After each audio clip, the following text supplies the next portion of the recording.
À Mariupol, l'offensive russe ne connaît pas de trêve. Grâce à un nouveau convoi, 50 civils ont été évacués ce vendredi de l'immense usine Azovstal. Mais Kiev accuse Moscou de ne pas respecter le cessez-le-feu.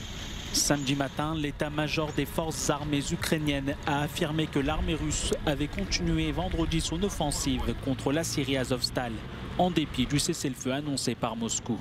La conquête totale de Mariupol, dévastée par 2 mois de siège et de bombardements russes, est importante pour Moscou à l'approche du 9 mai, date anniversaire de sa victoire face à l'Allemagne nazie.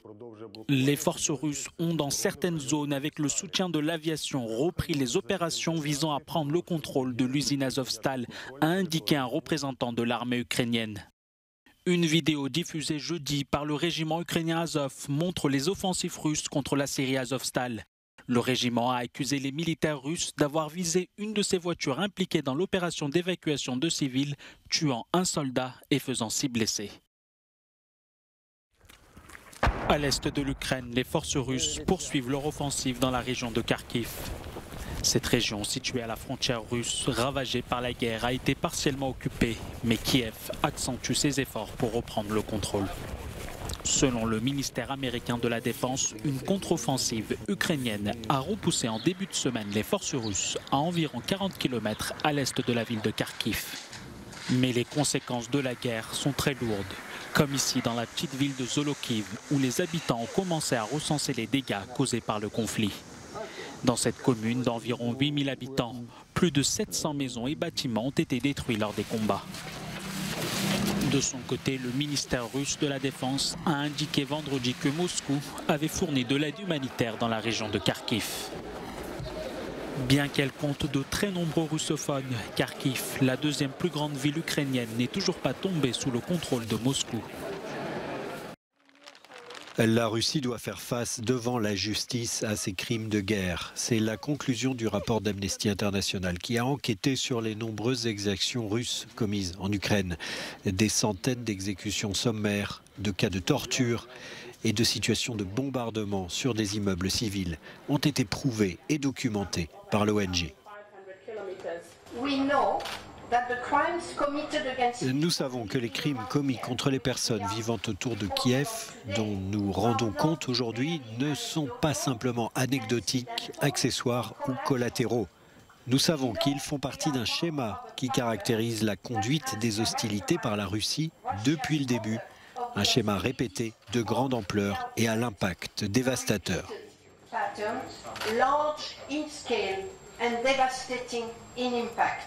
Les exécutions de civils à Boutcha ont été qualifiées de mise en scène et de provocation par la Russie. Pourtant, sur place ont été retrouvées des munitions spécifiques et des livrets militaires d'entraînement en russe. Autant d'éléments tendant à montrer que ce sont des unités russes spécialement entraînées qui ont perpétré ces massacres. Selon le gouverneur de la région de Kiev, 1235 corps avaient été retrouvés dans des habitations ou dans les rues après le départ des troupes russes.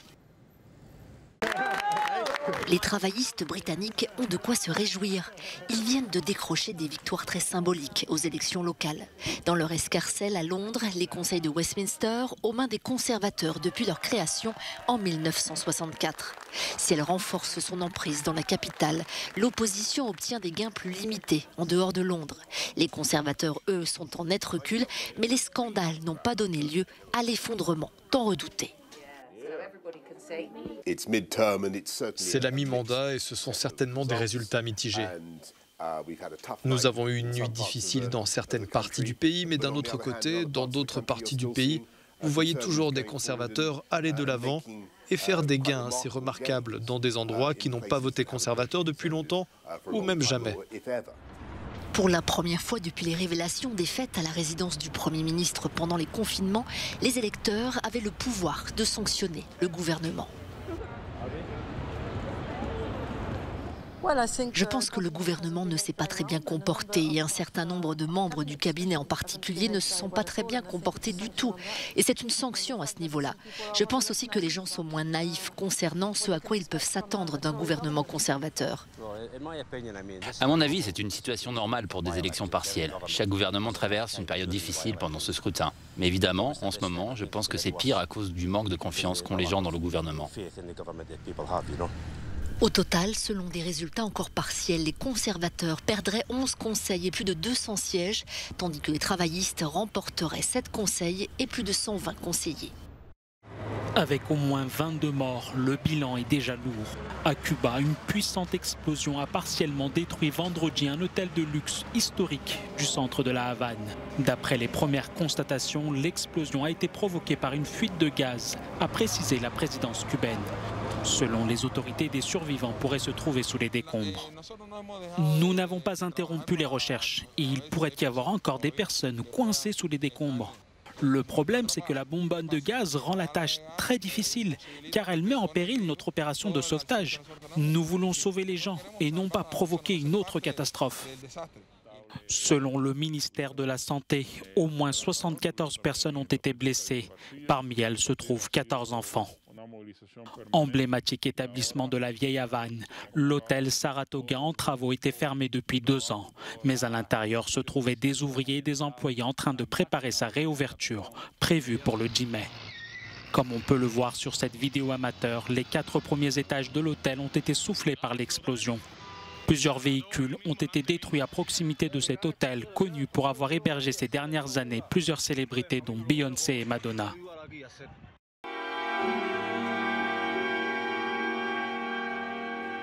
Le nouveau film du réalisateur grec Yorgos Lanthimos, présenté à Athènes ce vendredi pour sa première mondiale. Ce court-métrage de 30 minutes, tourné en noir et blanc sur l'île grecque de Tinos, aborde la mort et la nécrophilie. À l'affiche de Belmont, on retrouve l'actrice Emma Stone. C'est un grand cadeau de pouvoir travailler avec Yorgos, car je peux m'abandonner à son travail et je n'ai pas vraiment besoin de penser à quoi que ce soit. D'ailleurs, c'est mieux si je ne le fais pas. Et puis le lire était tellement excitant, contrairement à tout ce que j'avais fait auparavant. J'ai eu l'occasion de me rendre à Athènes pour la première fois et à Tinos. J'ai tout de suite voulu le faire.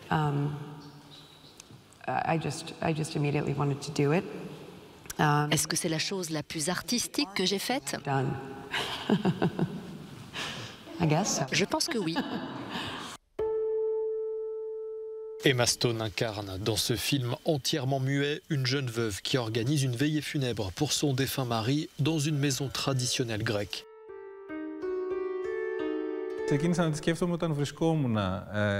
J'ai commencé à penser à ce film lorsque j'étais sur l'île. Le paysage lui-même, les animaux et tout l'environnement ont été une source d'inspiration pour commencer l'histoire. J'ai toujours voulu faire quelque chose de bucolique d'une certaine manière. Mais j'avais envie de faire quelque chose de contemporain par rapport à ça. Donc petit à petit, j'ai pensé et trouvé ces éléments et j'ai essayé de les mettre dans une histoire.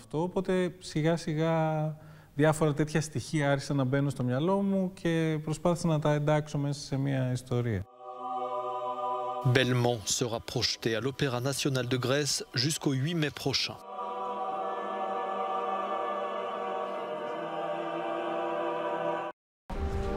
C'est un événement rare en littérature, la publication d'un inédit de l'un des plus grands écrivains français et européens du XXe siècle, Céline. Cette semaine, c'est Guerre, qui est publié chez la prestigieuse maison d'édition Gallimard, qui expose par la même occasion une partie des 6000 feuillets réapparus mystérieusement l'été dernier après la mort de sa veuve Lucette. Cette exposition est là pour montrer justement une partie de ce qui a été retrouvé, en particulier les manuscrits inédits qui vont faire l'objet de publication par les éditions Gallimard. C'est jamais arrivé, quelque chose d'aussi considérable. Il y a eu les 75 feuillets de Proust qui ont été retrouvés il y a quelques années. Là, c'est quelques milliers de feuillets de Céline.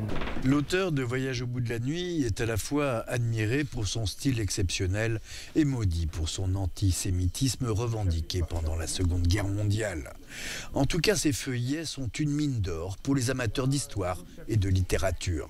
On sent que c'est écrit très vite, au fil de la plume, il laisse des blancs, il y a des répétitions, il y a des maladresses qu'il aurait forcément corrigées à la relecture. Il n'y a pas de ponctuation ou très peu, il n'y a pas de paragraphe. On sent que c'est écrit, il faut que ça sorte. Le premier geste est fait pour raconter l'histoire. Après, on peaufine et on rend ça publiable. Plusieurs autres textes et manuscrits seront publiés prochainement par Gallimard pour mieux saisir la complexité d'un écrivain si controversé.